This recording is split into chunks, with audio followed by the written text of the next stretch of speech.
ਨਜ਼ਮਾਂ ਲੈਣੇ ਹੁਣ ਤੱਕ ਦੀਆਂ ਹੈਡਲਾਈਨਸ ਸੀ। ਕੈਨੇਡਾ ਵਿੱਚ ਕੋਰੋਨਾ ਮਹਾਮਾਰੀ ਨਾਲ ਮਾਰੇ ਲੋਕਾਂ ਲਈ ਜਾਗੀ ਇੱਕ ਆਸ ਦੀ ਕਿਰਨ।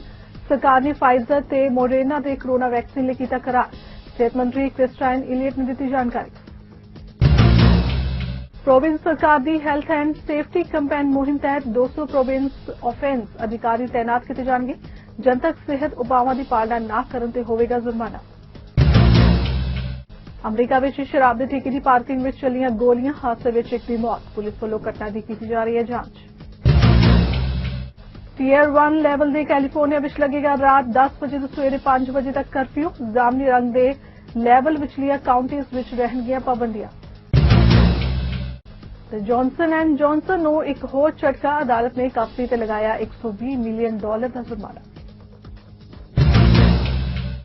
ਤੇ ਬੁਲੇਟਿਨ ਦਾ ਆਗਾਜ਼ ਕਰ ਲੈਂਦੇ ਹਾਂ। ਕੈਨੇਡਾ ਵਿੱਚ ਕੋਰੋਨਾ ਵਾਇਰਸ ਦੇ ਮਾਮਲੇ ਬਹੁਤ ਤੇਜ਼ੀ ਨਾਲ ਵਧ ਰਹੇ ਨੇ। ਇਸ ਦੇ ਨਾਲ ਹੀ ਵੱਡੀ ਗਿਣਤੀ ਵਿੱਚ ਮੌਤਾਂ ਵੀ ਹੋ ਰਹੀਆਂ ਨੇ। ਇਸ ਤੋਂ ਬਚਣ ਲਈ ਸਰਕਾਰ ਨੇ ਫਾਈਜ਼ਰ ਤੇ ਮੋਡਰਨਾ ਦੇ ਕੋਰੋਨਾ ਵੈਕਸੀਨ ਲਈ ਕਰਾਰ ਕੀਤਾ ਹੈ।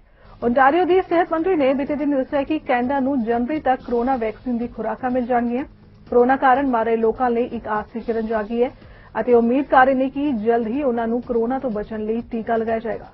ਸਿਹਤ ਮੰਤਰੀ ਕ੍ਰਿਸਟਾਈਨ ਇਲੀਅਟ ਨੇ ਕਿਹਾ ਕਿ ਕੈਨੇਡਾ ਨੇ ਫਾਈਜ਼ਰ ਵੈਕਸੀਨ ਦੀਆਂ 4 ਮਿਲੀਅਨ ਡੋਜ਼ ਤੇ ਮੋਡਰਨਾ ਦੀਆਂ 2 ਮਿਲੀਅਨ ਵੈਕਸੀਨ ਡੋਜ਼ ਮੰਗਵਾਈਆਂ ਨੇ। ਉਨ੍ਹਾਂ ਕਿਹਾ ਕਿ ਉਮੀਦ ਹੈ ਕਿ ਜਨਵਰੀ ਤੋਂ ਮਾਰਚ ਤੱਕ ਲੋਕਾਂ ਨੂੰ ਇਹ ਟੀਕਾ ਮਿਲ ਸਕੇਗਾ।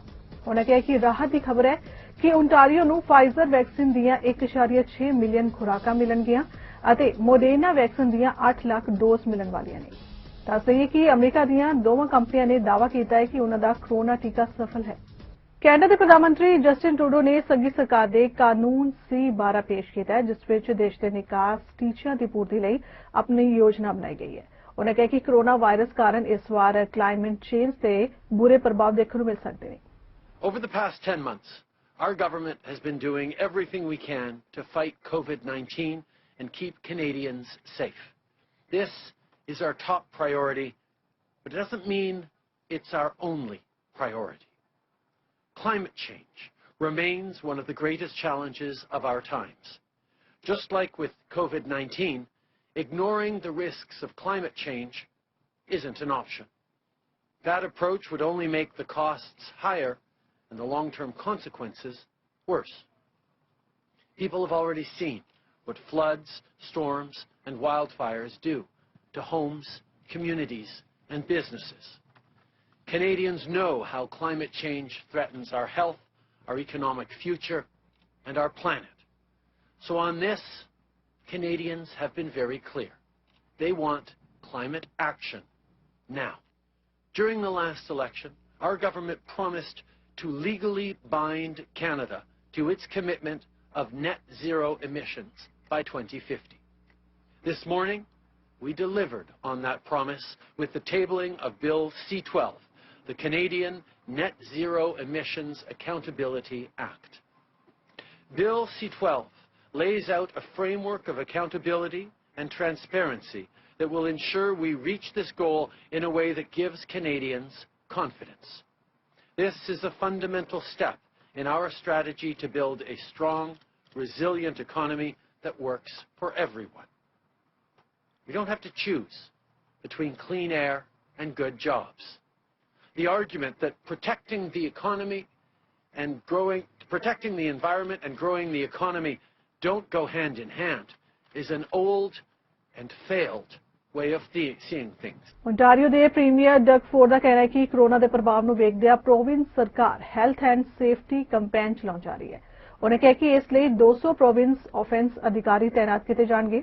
ਫੋਰਡ ਮੁਤਾਬਿਕ ਇਹ ਆਫੈਂਸ ਅਧਿਕਾਰੀ ਪ੍ਰੋਵਿੰਸ ਅੰਦਰ ਵੱਖ-ਵੱਖ ਥਾਵਾਂ ਦਾ ਦੌਰਾ ਕਰਨਗੇ, ਜਨਤਕ ਸਿਹਤ ਦੀ ਨਿਗਰਾਨੀ ਕਰਨਗੇ ਅਤੇ ਇਸ ਤਹਿਤ ਜੇਕਰ ਕੋਈ ਵਿਅਕਤੀ ਜਨਤਕ ਸਿਹਤ ਉਪਾਵਾਂ ਦੀ ਪਾਲਣਾ ਨਹੀਂ ਕਰਦਾ ਤਾਂ ਉਸ ਨੂੰ ਜੁਰਮਾਨਾ ਕੀਤਾ ਜਾਏਗਾ। We're going to continue to support you while cracking down on the bad actors out there. That's why today we're launching another series of workplace health and safety and education and enforcement campaigns across the province. We're deploying 200 provincial offence officers from across several ministries to visit as many businesses as we can in hotspots across the province. These proactive inspections are a key tool to get to areas when they're in yellow and orange. These are critical preventative measures to help stop the spread and avoid these areas going to red. We'll ask each business that is required to have a COVID-19 safety plan to provide it to us in writing. And we'll work collaboratively with them to make sure they have the best plans in place to protect their customers and workers. Based on the latest medical advice and workplace health and safety information available, I also want to send a message to the rule breakers out there. My friends, we have to tighten things up. We can't accept anything less. And for any bad actors out there, to anyone who knowingly and deliberately breaks the rules, will not hesitate to fine you and shut you down. With the high numbers we're seeing in some places, we can't afford to have workplaces that are unsafe or host large gatherings or parties, because this virus spreads like wildfire. It hurts your customers, it hurts your workers, and it hurts your community. It's that simple. My friends, we're all in this together, and we all must be part of this solution. We have to avoid the worst-case scenario at all costs, and I can assure you we are prepared to do whatever it takes to stop the spread of this virus before it takes a greater toll on our loved ones. ਤੇ ਅਗਲੀ ਖਬਰ America ਤੋਂ ਹੈ। Fresno ਵਿੱਚ ਸ਼ਰਾਬ ਦੀ ਦੁਕਾਨ ਦੀ parking ਵਾਲੀ ਥਾਂ ਤੇ ਵੀਰਵਾਰ ਰਾਤ ਨੂੰ ਇੱਕ ਵਿਅਕਤੀ ਦੀ ਗੋਲੀ ਮਾਰ ਕੇ ਹੱਤਿਆ ਕਰਨ ਦਾ ਮਾਮਲਾ ਸਾਹਮਣੇ ਆਇਆ। ਇਸ ਘਟਨਾ ਦੇ ਹੋਣ ਤੇ ਰਾਤ ਤਕਰੀਬਨ 9:30 ਵਜੇ ਤੋਂ ਬਾਅਦ ਅਧਿਕਾਰੀਆਂ ਨੂੰ ਸੂਚਿਤ ਕੀਤਾ ਗਿਆ। ਫ੍ਰਿਜ਼ਨੋ ਪੁਲਿਸ ਨੇ ਲੈਫਟੀਨੈਂਟ ਐਂਥਨੀ ਡੇਵਲ ਦੇ ਮੁਤਾਬਿਕ ਅਸ਼ਲੀਨ ਅਤੇ ਮਾਰਕਸ ਐਵਨਿਊ ਵਿੱਚ ਡੈਨ ਲਿਕਵਰ ਦੀ ਪਾਰਕਿੰਗ ਤੇ ਇੱਕ ਕੋਨੇ ਵਿੱਚ ਅਧਿਕਾਰੀਆਂ ਨੂੰ ਇੱਕ 28 ਸਾਲਾ ਜ਼ਖਮੀ ਵਿਅਕਤੀ ਮਿਲਿਆ, ਜਿਸ ਦੇ ਸਰੀਰ ਦੇ ਉੱਪਰਲੇ ਹਿੱਸੇ ਤੇ 2 ਗੋਲੀਆਂ ਦੇ ਜ਼ਖਮ ਸਨ। ਪੀੜਤ ਨੂੰ ਕਮਿਊਨਿਟੀ ਰੀਜਨਲ ਮੈਡੀਕਲ ਸੈਂਟਰ ਲਿਜਾਇਆ ਗਿਆ, ਜਿੱਥੇ ਉਸ ਨੂੰ ਮ੍ਰਿਤਕ ਐਲਾਨ ਕੀਤਾ ਗਿਆ। ਕੁਝ ਗਵਾਹਾਂ ਮੁਤਾਬਿਕ ਮ੍ਰਿਤਕ ਵਿਅਕਤੀ ਆਪਣੇ ਦੋਸਤਾਂ ਦੇ ਸਮੂਹ ਨਾਲ ਪਾਰਕਿੰਗ ਵਿੱਚ ਸੀ, ਜਿਸ ਦੌਰਾਨ 2 ਆਦਮੀਆਂ ਨੇ ਇਸ ਸਮੂਹ ਤੇ ਗੋਲੀਆਂ ਚਲਾਉਣੀਆਂ ਸ਼ੁਰੂ ਕਰ ਦਿੱਤੀਆਂ। ਇਸ ਹਮਲੇ ਵਿੱਚ ਪੀੜਤ ਇਕੱਲਾ ਹੀ ਵਿਅਕਤੀ ਸੀ, ਜਿਸ ਦੀ ਮੌਤ ਗੋਲੀਬਾਰੀ ਦੌਰਾਨ ਹੋਈ ਹੈ। ਪੁਲਿਸ ਦੁਆਰਾ ਘਟਨਾ ਦੀ ਛਾਣਬੀਨ ਸ਼ੁਰੂ ਕਰ ਦਿੱਤੀ ਗਈ ਹੈ ਤੇ ਅਧਿਕਾਰੀ ਨੇੜਲੇ ਇਲਾਕੇ ਵਿੱਚ ਸੀਸੀਟੀਵੀ ਫੁਟੇਜ ਦੀ ਜਾਂਚ ਕਰ ਰਹੇ ਨੇ। ਉਧਰ ਕੈਲੀਫੋਰਨੀਆ ਵਿੱਚ ਕੋਰੋਨਾ ਦੇ ਵਧਦੇ ਪ੍ਰਭਾਵ ਨੂੰ ਦੇਖਦਿਆਂ ਪਾਬੰਦੀਆਂ ਲਾਗੂ ਲਾਉਣ ਦਾ ਫੈਸਲਾ ਕੀਤਾ ਗਿਆ। ਸ਼ਨੀਵਾਰ ਤੋਂ ਲਾਗੂ ਹੋ ਰਿਹਾ ਇਹ ਕਰਫਿਊ ਰਾਤ ਦੇ 10 ਵਜੇ ਤੋਂ ਸਵੇਰੇ 5 ਵਜੇ ਤੱਕ ਜਾਮਨੀ ਰੰਗ ਦੇ ਲੈਵਲ ਵਿਚਲੀਆਂ ਕਾਉਂਟੀਜ਼ ਵਿੱਚ ਪਾਬੰਦੀਆਂ ਲਗਾਏਗਾ। ਇਸ ਮਾਮਲੇ ਵਿੱਚ ਫ੍ਰਿਜ਼ਨੋ ਕਾਉਂਟੀ ਦੇ ਸ਼ੈਰਿਫ ਮਾਰਗਰੇਟ ਮੀਮਸ ਮੁਤਾਬਿਕ ਫ੍ਰਿਜ਼ਨੋ ਕਾਉਂਟੀ ਸ਼ੈਰਿਫ ਦਾ ਦਫ਼ਤਰ ਇਸ ਸੀਮਿਤ ਘੰਟਿਆਂ ਦੇ ਬੰਦ ਕਰਨ ਦੇ ਹੁਕਮ ਨੂੰ ਲਾਗੂ ਕਰਨ ਤੋਂ ਬਾਹਰ ਨਹੀਂ ਹੋਵੇਗਾ। ਪਰ ਕਾਉਂਟੀ ਵਿੱਚ ਕੋਈ ਡਾਟਾ ਸਾਹਮਣੇ ਨਹੀਂ ਆਇਆ ਜੋ ਰਾਤ 10 ਵਜੇ ਤੋਂ ਸਵੇਰੇ 5 ਵਜੇ ਤੱਕ ਕਿਸੇ ਤਰ੍ਹਾਂ ਦੀ ਗਤੀਵਿਧੀਆਂ ਨਾਲ ਕੋਵਿਡ ਦੇ ਵੱਧ ਫੈਲਣ ਦਾ ਕਾਰਨ ਬਣਿਆ ਹੋਵੇ। ਇਸ ਦੇ ਨਾਲ ਸਧਾਰਨ ਕਾਨੂੰਨਾਂ ਦੀ ਪਾਲਣਾ ਕਰਨ ਵਾਲੇ ਨਾਗਰਿਕਾਂ ਨੂੰ ਅਪਰਾਧੀ ਬਣਾਉਣ ਤੋਂ ਉਹ ਗੁਰੇਜ਼ ਕਰਨਗੇ। ਪਿਛਲੇ ਹਫ਼ਤੇ ਇਕੱਲੀ ਫ੍ਰਿਜ਼ਨੋ ਕਾਉਂਟੀ ਵਿੱਚ ਕੋਰੋਨਾ ਦੇ 287 ਨਵੇਂ ਕੇਸ ਸਾਹਮਣੇ ਆਏ ਨੇ, ਜਿਨ੍ਹਾਂ ਵਿੱਚ ਕੈਲੀਫੋਰਨੀਆ ਦੇ ਜਨਤਕ ਸਿਹਤ ਵਿਭਾਗ ਦੇ ਅੰਕੜਿਆਂ ਦੇ ਆਧਾਰ ਤੇ 164.5% ਦਾ ਵਾਧਾ ਹੋਇਆ। ਇਸ ਸੰਬੰਧੀ ਫ੍ਰਿਜ਼ਨੋ ਦੇ ਮੇਅਰ ਲੀ ਬ੍ਰਾਂਡ ਨੇ ਵੀ ਕੈਲੀਫੋਰਨੀਆ ਦੇ ਕਰਫਿਊ ਆਦੇਸ਼ ਸੰਬੰਧੀ ਸ਼ਹਿਰ ਨੂੰ ਸੰਭਾਲਣ ਦੇ ਸੰਬੰਧ ਵਿੱਚ ਇੱਕ ਵੱਖਰਾ ਬਿਆਨ ਜਾਰੀ ਕੀਤਾ ਹੈ, ਜਿਸ ਮੁਤਾਬਿਕ ਲਾਗ ਦੇ ਮਾਮਲੇ ਵਿੱਚ ਭਾਰੀ ਤੇਜ਼ੀ ਦੇ ਮੱਦੇਨਜ਼ਰ ਕਮਿਊਨਿਟੀ ਦੇ ਮੈਂਬਰਾਂ ਦੀ ਰੱਖਿਆ ਲਈ ਤਿਆਰ ਕੀਤੇ ਗਏ ਹੋਰ ਕੋਵਿਡ-19 ਦੇ ਆਦੇਸ਼ਾਂ ਦੀ ਤਰ੍ਹਾਂ ਫ੍ਰਿਜ਼ਨੋ ਸ਼ਹਿਰ ਉਨ੍ਹਾਂ ਦੇ ਵਸਨੀਕਾਂ ਨੂੰ ਸਵੈ ਇੱਛਿਤ ਤੌਰ ਤੇ ਰਾਜ ਦੇ ਨਵੇਂ ਨਿਯਮ ਦੀ ਪਾਲਣਾ ਕਰਨ ਲਈ ਕਹਿ ਰਿਹਾ ਹੈ ਅਤੇ ਇਸ ਦੌਰਾਨ ਪੁਲਿਸ ਵਿਭਾਗ ਲੋਕਾਂ ਦੀ ਸੇਵਾ ਅਤੇ ਸੁਰੱਖਿਆ ਲਈ ਉਨ੍ਹਾਂ ਦੀਆਂ ਜ਼ਿੰਮੇਵਾਰੀਆਂ ਤੇ ਧਿਆਨ ਕੇਂਦਰਿਤ ਕਰੇਗਾ। ਇਸ ਤੋਂ ਇਲਾਵਾ ਮੀਮਸ ਮੁਤਾਬਿਕ ਕੈਲੀਫੋਰਨੀਆ ਦੇ ਐਮਰਜੈਂਸੀ ਸੇਵਾਵਾਂ ਨਾਲ ਉਸ ਦੀ ਕਾਨਫਰੰਸ ਕਾਲ ਦੇ ਆਧਾਰ ਤੇ ਗਵਰਨਰ ਦਫ਼ਤਰ ਦਾ ਅਮਲਾ ਕਰਫਿਊ ਲਾਗੂ ਕਰਨ ਲਈ ਕਿਸੇ ਟੀਮ ਦੀ ਵਰਤੋਂ ਨਹੀਂ ਕਰੇਗਾ। ਓਨਟਾਰੀਓ ਵਿੱਚ ਕੋਰੋਨਾ ਦਾ ਕਹਿਰ ਲਗਾਤਾਰ ਜਾਰੀ ਹੈ। ਇਸ ਬਾਰੇ ਜਾਣਕਾਰੀ ਦਿੰਦਿਆਂ ਓਨਟਾਰੀਓ ਦੀ ਐਸੋਸੀਏਟ ਮੈਡੀਕਲ ਅਧਿਕਾਰੀ ਡਾਕਟਰ ਯਾਫੀ ਨੇ ਕਿਹਾ ਕਿ ਸੋਮਵਾਰ ਨੂੰ 3000 ਤੋਂ ਉੱਪਰ ਐਡੀਸ਼ਨਲ ਕੇਸ ਰਿਪੋਰਟ ਕੀਤੇ ਗਏ ਨੇ। ਉਨ੍ਹਾਂ ਕਿਹਾ ਕਿ ਇਨ੍ਹਾਂ 7 ਦਿਨਾਂ ਦੀ ਐਵਰੇਜ 1099 ਬਣਦੀ ਹੈ। ਉਨ੍ਹਾਂ ਕਿਹਾ ਕਿ ਸਭ ਤੋਂ ਜ਼ਿਆਦਾ ਪ੍ਰਕੋਪ ਯਾਰਕ, ਪੀਲ ਰੀਜਨ ਤੇ ਟੋਰਾਂਟੋ ਵਿੱਚ ਦੇਖਣ ਨੂੰ ਮਿਲ ਰਿਹਾ ਹੈ। Ontario has recorded an additional 3,876 new cases of COVID-19. The 7-day average is now 1,369 cases, and this is up from 1,299 1 week ago and 996 cases 2 weeks ago. Most of the cases reported over the last few days, in fact, close to 80% of the cases, are concentrated in those regions that are now in the red. Control zone, which is Toronto, Peel, York, Hamilton, and Halton.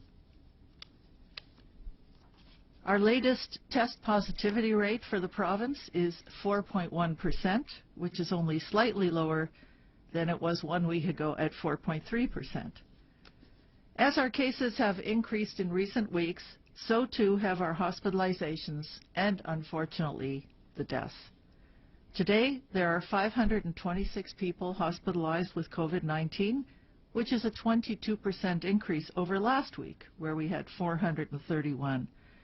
And there are 146 people in ICU, which represents a 49% increase over last week. Tragically, yesterday we reported 32 people lost their lives to COVID-19. And today, we have the sad news of reporting another 28. We do not want to forget that all these numbers represent human beings who have people who love them and care for them. We want to offer our sincere condolences to those impacted by the lives lost and offer our support to those recovering from the illness as well as those caring for them. Ontario ਦੇ ਕਿਰਤ ਸਿਖਲਾਈ ਅਤੇ ਹੁਨਰ ਵਿਕਾਸ ਮੰਤਰੀ ਮੈਂਟੋ ਮੈਕਨਾਟਨ ਨੇ ਕਿਹਾ ਕਿ ਉਹਨਾਂ ਦੀ ਮਿਨਿਸਟਰੀ ਇਸ ਵੇਲੇ ਕੋਰੋਨਾ ਵਾਇਰਸ ਨਾਲ ਜ਼ਮੀਨੀ ਪੱਧਰ ਤੇ ਮੁਕਾਬਲਾ ਕਰ ਰਹੀ ਹੈ। ਉਹਨਾਂ ਕਿਹਾ ਕਿ ਹੁਣ ਇਸ ਨਾਲ ਨਜਿੱਠਣ ਲਈ 27000 ਦੇ ਕਰੀਬ ਨਿਗਰਾਨੀਆਂ ਰੱਖੀਆਂ ਜਾਣਗੀਆਂ, ਜਿਸ ਲਈ 200 ਅਧਿਕਾਰੀਆਂ ਦੀ ਭਰਤੀ ਕੀਤੀ ਜਾ ਰਹੀ ਹੈ। ਉਹਨਾਂ ਕਿਹਾ ਕਿ ओंटारियो ਦੀ ਨਵੀਂ ਸੇਫਟੀ ਕੈਂਪੇਨ ਦਾ ਹਿੱਸਾ ਹੈ। My ministry has had boots on the ground since the start of this pandemic, conducting over 27,000 inspections. This new safety campaign further supports communities across Ontario. In the past month, provincial officers have visited more than 1,000 workplaces in 7 communities as part of this targeted effort. From big box stores in Mississauga to nail salons in Waterloo, our officers are educating and guiding businesses on staying safe and staying open. They are checking that businesses are following public health measures, such as completing a workplace safety plan. These plans are now required by certain businesses in public health regions identified as being in the protect, restrict, control, or lockdown level. In Peel region, for example, a 2-day campaign at the beginning of November saw 56 officers visit over 300 stores. They found that more than 80% of businesses are doing the right thing, and any contraventions that have been found have been resolved through education and some immediate adjustments. Businesses want, above all, to keep workers employed and continue serving their clients. However, we won't hesitate to ticket any and all businesses that are blatantly and deliberately disregarding the rules. The successful campaigns in Peel region, London Middlesex, and now in Waterloo are just the beginning. The officers who volunteered for these campaigns are part of a province-wide multi-ministry team of more than 200 officers. They are working mainly in higher risk areas of the province and regions that request additional help. Over the next few weeks, they'll be in Toronto, York Region, Ottawa, Eastern Ontario, and more. These campaigns wouldn't be possible without the more than 200 guidance documents, videos, posters, and tip sheets that have been posted online. Over 1 million employers and workers have already viewed these resources. Again, they're available at ontario.ca/COVID safety. Finally, I'd like to echo the requests that have been made by the Premier, the Minister of Health, the Chief Medical Officer of Health, and others. We all need to work together to stop the spread of this disease. We need to wear masks, wash our hands frequently, keep 2 meters apart, avoid large gatherings, and stay home if you're feeling ill. People's lives and livelihoods depend on it. British Columbia the medical ਅਧਿਕਾਰੀ doctor Bonnie Henry ਨੇ BC ਅੰਦਰ ਕੋਵਿਡ-19 ਆਊਟਬ੍ਰੇਕਸ ਬਾਰੇ ਜਾਣਕਾਰੀ ਦਿੱਤੀ ਹੈ। ਉਹਨਾਂ ਕਿਹਾ ਕਿ ਬ੍ਰਿਟਿਸ਼ ਕੋਲੰਬੀਆ ਵਿੱਚ ਕੋਰੋਨਾ ਪੀੜਿਤ ਕੁੱਲ ਮਰੀਜ਼ਾਂ ਦੀ ਗਿਣਤੀ 24900 ਤੱਕ ਪਹੁੰਚ ਚੁੱਕੀ ਹੈ, ਜਿਸ ਨਾਲ ਪਿਛਲੇ 24 ਘੰਟਿਆਂ ਵਿੱਚ ਇੱਕ ਹੋਰ ਮੌਤ ਹੋ ਚੁੱਕੀ ਹੈ। So for today, I want to report a total of 538 new cases of COVID-19 in British Columbia, including 9 epidemiologically linked cases, bringing our total to 24,960 people in British Columbia with COVID-19.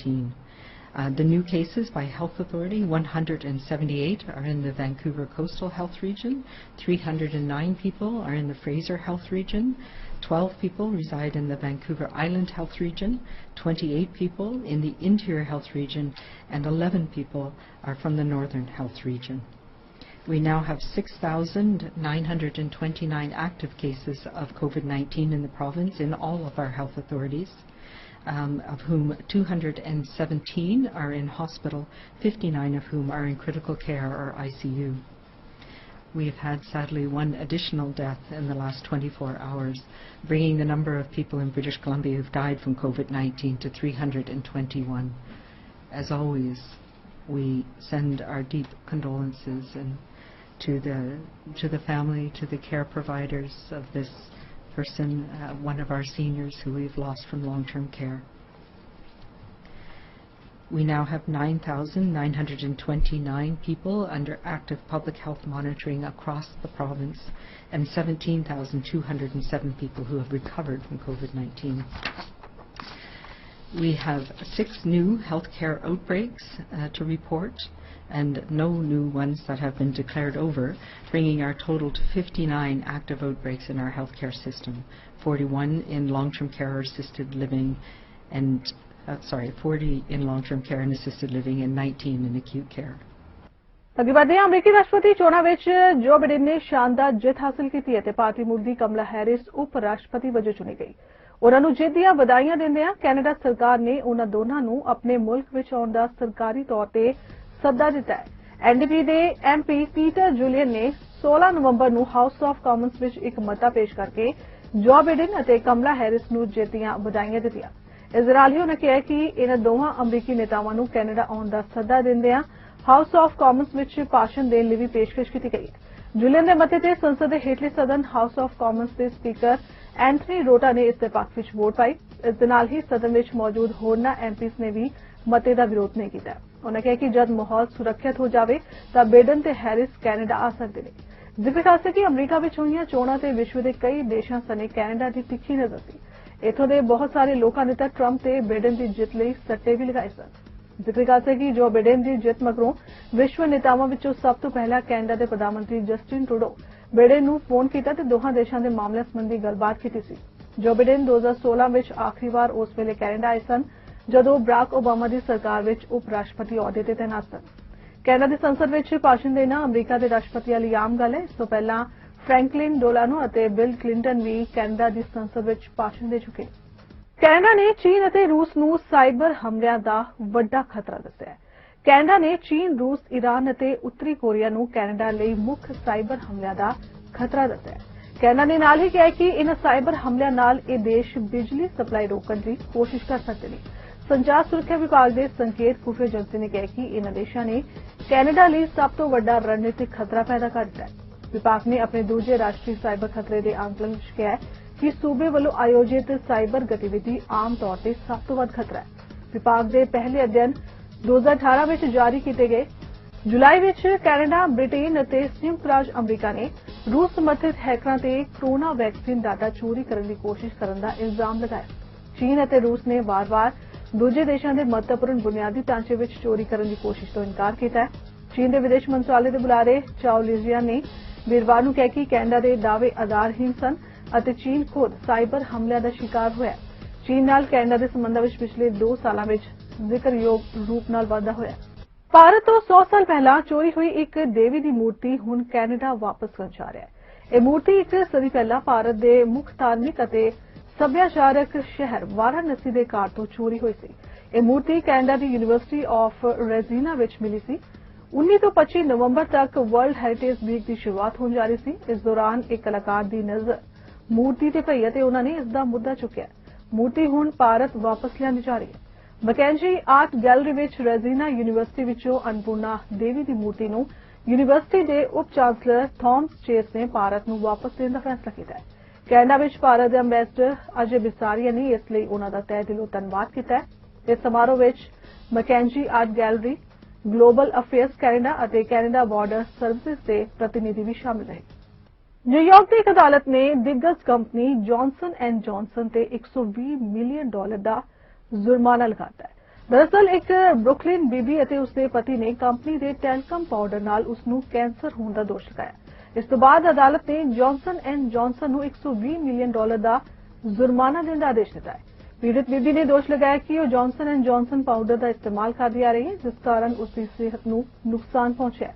ਪੀੜਤ ਬੀਬੀ ਦੇ ਵਕੀਲ ਨੇ ਅਦਾਲਤ ਨੂੰ ਦੱਸਿਆ ਕਿ company ਦੇ ਦਸਤਾਵੇਜ਼ਾਂ ਤੋਂ ਪਤਾ ਲੱਗਦਾ ਹੈ ਕਿ ਕੰਪਨੀ ਨੂੰ 1970 ਦੇ ਦਹਾਕੇ ਤੋਂ ਹੀ ਜਾਣਕਾਰੀ ਸੀ ਕਿ ਟੈਲਕਮ ਪਾਊਡਰ ਨਾਲ ਸਿਹਤ ਨੂੰ ਨੁਕਸਾਨ ਹੋ ਸਕਦਾ ਹੈ, ਪਰ ਇਸ ਨੂੰ ਗੁਪਤ ਰੱਖਿਆ ਗਿਆ। ਕੋਰਟ ਨੇ ਬੀਬੀ ਦੇ ਦਾਅਵੇ ਨੂੰ ਸਹੀ ਮੰਨਿਆ ਅਤੇ ਕੰਪਨੀ ਤੇ $120 ਮਿਲੀਅਨ ਦਾ ਜੁਰਮਾਨਾ ਲਗਾਇਆ। ਇੱਕ ਪ੍ਰਮੁੱਖ ਭਾਰਤੀ ਅਮਰੀਕੀ ਸਿੱਖ ਨੇਤਾ ਨੇ ਕਿਹਾ ਕਿ ਅਮਰੀਕਾ ਦੇ ਰਾਸ਼ਟਰਪਤੀ ਡੋਨਾਲਡ ਟਰੰਪ ਨੇ ਅਮਰੀਕਾ ਨੂੰ ਪਹਿਲਾਂ ਨਾਲੋਂ ਕਿਤੇ ਜ਼ਿਆਦਾ ਵੰਡ ਦਿੱਤਾ ਹੈ। ਉਹਨਾਂ ਦੇ ਕਾਰਜਕਾਲ ਵਿੱਚ ਅੰਤਰਰਾਸ਼ਟਰੀ ਮੰਚ ਤੇ ਦੇਸ਼ ਦੀ ਸਾਖ ਨੂੰ ਇੰਨਾ ਨੁਕਸਾਨ ਪਹੁੰਚਿਆ ਹੈ ਕਿ ਉਸ ਨੂੰ ਸੁਧਾਰਨ ਵਿੱਚ ਕਈ ਸਾਲ ਲੱਗ ਸਕਦੇ ਨੇ। ਭਾਰਤੀ ਮੂਲ ਦੇ ਗੁਰਵਿੰਦਰ ਸਿੰਘ ਖਾਲਸਾ ਨੇ ਪੀਟੀਆਈ ਭਾਸ਼ਾ ਨੂੰ ਕਿਹਾ ਕਿ ਦੋਵੇਂ ਪਾਸੇ ਭਾਵੇਂ ਡੈਮੋਕ੍ਰੇਟ ਹੋਣ ਜਾਂ ਰਿਪਬਲਿਕਨ ਲੋਕਤੰਤਰ ਦੇ ਕੰਮ ਜਾਰੀ ਨੇ। ਲੋਕ ਉਤਸ਼ਾਹਿਤ ਨੇ ਅਤੇ ਇਸ ਬਾਰੇ ਵਿੱਚ ਗੱਲ ਕਰਨਾ ਚਾਹੁੰਦੇ ਨੇ। ਚੋਣਾਂ ਦੇ ਇਤਿਹਾਸਿਕ ਨਤੀਜੇ ਦਿਖਾਉਂਦੇ ਨੇ ਕਿ ਦੋਹੇ ਪਾਸੇ ਲੋਕ ਸਥਿਤੀ ਨੂੰ ਬਦਲਣ ਦੀ ਕੋਸ਼ਿਸ਼ ਕਰ ਰਹੇ ਨੇ। ਉਹਨਾਂ ਨੂੰ ਲੱਗਦਾ ਹੈ ਕਿ ਲੋਕਾਂ ਨੂੰ ਇਸ ਗੱਲ ਦੀ ਬਹੁਤ ਚਿੰਤਾ ਹੈ ਕਿ ਉਹਨਾਂ ਦੀ ਨੁਮਾਇੰਦਗੀ ਕੌਣ ਕਰੇਗਾ, ਖਾਸ ਕਰਕੇ ਕੋਵਿਡ-19 ਗਲੋਬਲ ਮਹਾਮਾਰੀ ਦੇ ਸਮੇਂ। ਕੈਲੀਫੋਰਨੀਆ ਦੇ ਲੈਜਿਸਲੇਟਿਵ ਐਨਾਲਿਸਟ ਆਫਿਸ ਨੇ ਸਿਫਾਰਿਸ਼ ਕੀਤੀ ਹੈ ਕਿ ਰਾਜ ਵਿੱਚ ਕੈਦੀਆਂ ਦੀ ਗਿਣਤੀ ਘੱਟ ਹੋਣ ਤੇ ਆਰਥਿਕ ਬਚਤ ਹਾਸਲ ਕਰਨ ਲਈ ਰਾਜ ਵਿੱਚ ਜੇਲ੍ਹਾਂ ਬੰਦ ਕਰਨੀਆਂ ਚਾਹੀਦੀਆਂ ਨੇ। ਇੱਕ ਰਿਪੋਰਟ ਮੁਤਾਬਿਕ 5 ਬਾਲਗ ਜੇਲ੍ਹਾਂ ਨੂੰ ਬੰਦ ਕਰਨ ਨਾਲ 2025 ਤੱਕ ਰਾਜ ਨੂੰ ਹਰ ਸਾਲ $1.5 ਬਿਲੀਅਨ ਦੀ ਬਚਤ ਹੋਏਗੀ। ਕੈਦੀ ਆਬਾਦੀ ਦੇ ਅੰਕੜਿਆਂ ਦੇ ਆਧਾਰ ਤੇ ਇਹ ਸਿਫਾਰਿਸ਼ ਇਸ ਸਾਲ ਦੇ ਸ਼ੁਰੂ ਵਿੱਚ ਗਵਰਨਰ ਗੈਵਿਨ ਨਿਊਸਮ ਦੇ 2 ਰਾਜ ਜੇਲ੍ਹਾਂ ਨੂੰ ਬੰਦ ਕਰਨ ਦੀ ਯੋਜਨਾ ਦੇ ਐਲਾਨ ਤੋਂ ਬਾਅਦ ਆਈ ਹੈ।